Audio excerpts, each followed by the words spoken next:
Hey, welcome back to my channel. I'm Amy, I'm an illustrator, and we're going to do 10 minutes of frogs today.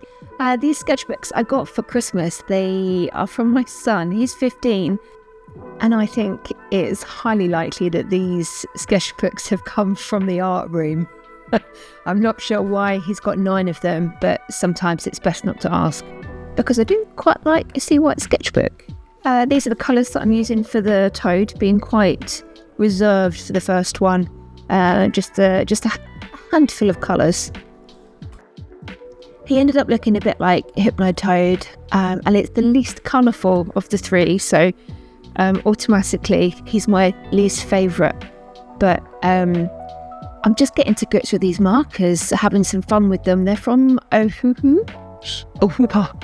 And I've never used alcohol markers before, but these seemed pretty cool. I really like them. It's different to acrylic markers where you can like layer on top, whereas these very much cannot do that, but you can blend.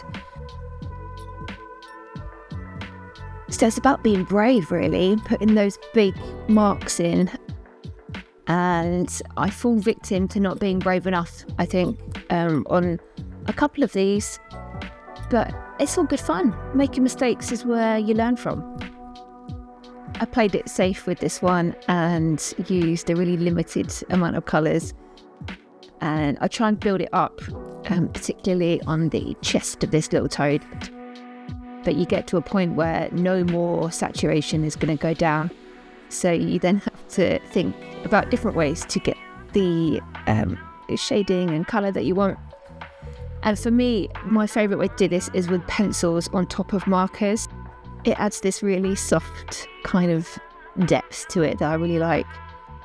So I won't show you the colours that I've picked out. I just pick ones that are complementary to what I've used already in the alcohol markers. Blues over blues, browns over browns, etc. I'm also going to use a fine liner over the eye. I'm going to fill it out first in pencil, and then those areas that I want like a really, really saturated black, I'll use my fine liner.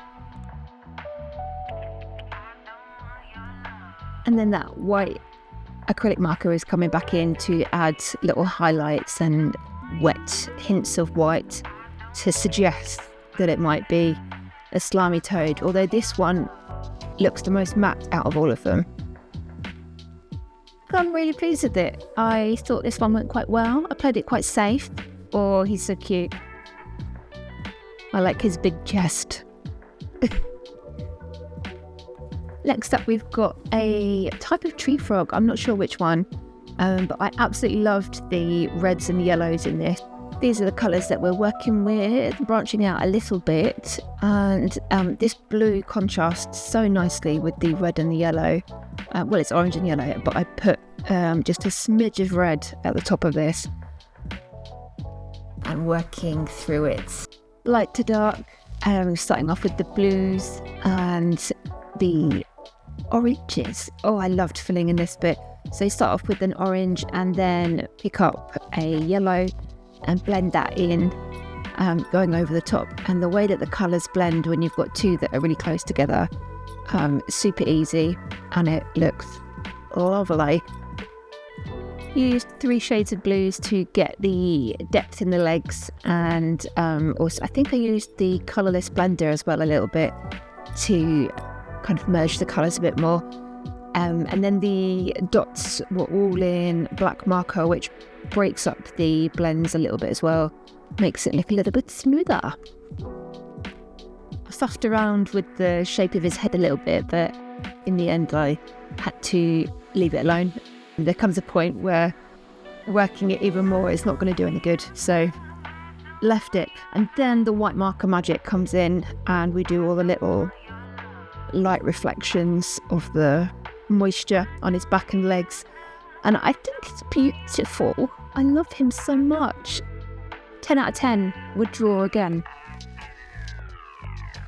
In our last little froggy, or is it toad? This was somebody's pet from Instagram, but he I had 11 colours in, which was probably too much, but I was working with what I had, and this got a bit muddy. You'll see as the layers build up, particularly on the orangey areas. I can't figure out what I'm doing.